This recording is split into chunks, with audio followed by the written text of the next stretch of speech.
যারা আমার এই ভিডিও দেখতেছেন সবাইকে জানাই আসসালামু আলাইকুম। আমার অনেক দিনের স্বপ্ন ছিল একটা গরুর খামার করার। সেই আলোকে মোটামুটি একটা ঘর করার চেষ্টা করছি। সেই ঘরটাই আপনাদের দেখানোর চেষ্টা করব। এখানে মোটামুটি 10টা গরু পালার মতো একটা ঘর করছি।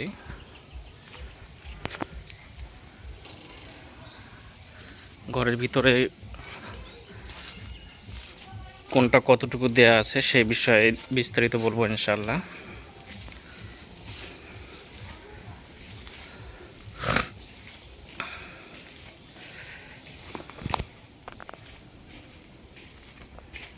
এখানে লম্বায় আছে 50 ফিট। 50 ফিট মানে 5 ফিট পর এক একটা গরুর জায়গা 5 ফিট করে রাখছি। 50 ফিটের মধ্যে 10টা গরুর প্ল্যান করছি। চারাগুলা মোটামুটি 2.5 ফিট বাই 3 ফিট দেওয়া আছে। 2.5 ফিট বাই 3 ফিটের মধ্যে চারা করা, আর এক একটা গরুর জন্য 2টা করে চারা করা আছে।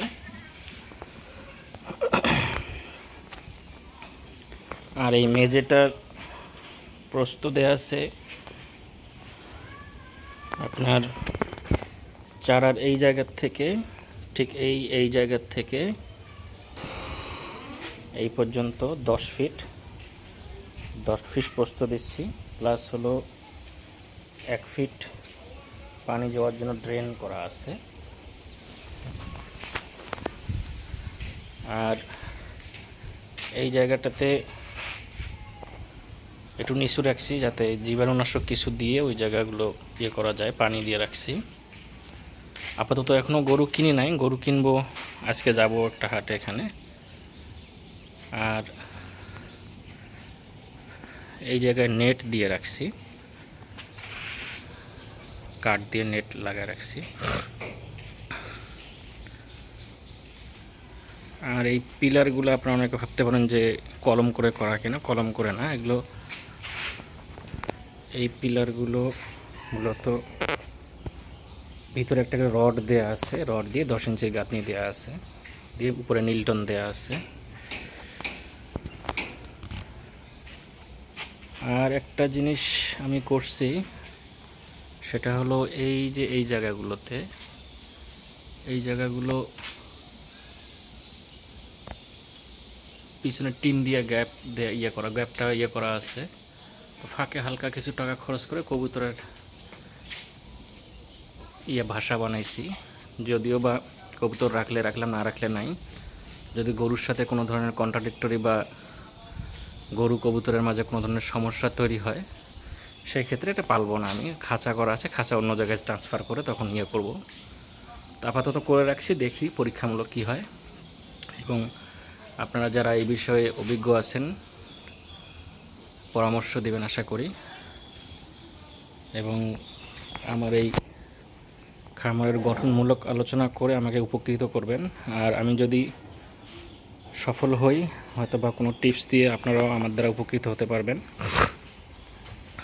সব কিছুর আপডেট ভিডিও দেবো ইনশাল্লাহ। আর গরুর ঘর করতে কত টাকা গেছে সেই বিষয়ে আসলে আমি একবারে বলতে পারবো না, এই জন্য যে আমি ঘরটা আসলে একবারে করি নাই, আস্তে আস্তে করছি। তবে এই টিনের যে আমি অ্যাঙ্গেল দিছি, টিনের অ্যাঙ্গেল এবং অ্যাঙ্গেলের নিচে সাদা যে ফর্মগুলো দেয়া আছে, সেটার হিসাব আমার আছে রিসেন্টলি করা।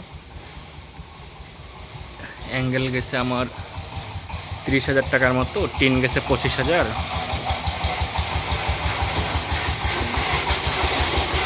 আর ফর্মটা গেছে আমার 5,000 টাকা, আর মিস্ত্রি খরচ গেছে 15,000 টাকা।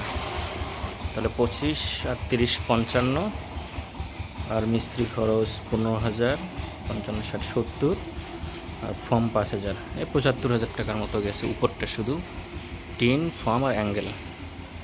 আর নিচের যে ইট, এগুলোর বিষয়ে আসলে আমার ওইভাবে নাই, তার কারণ একবার আমি করি নাই তো, আর বলতে পারবো না কতটুকু কি গেছে না গেছে।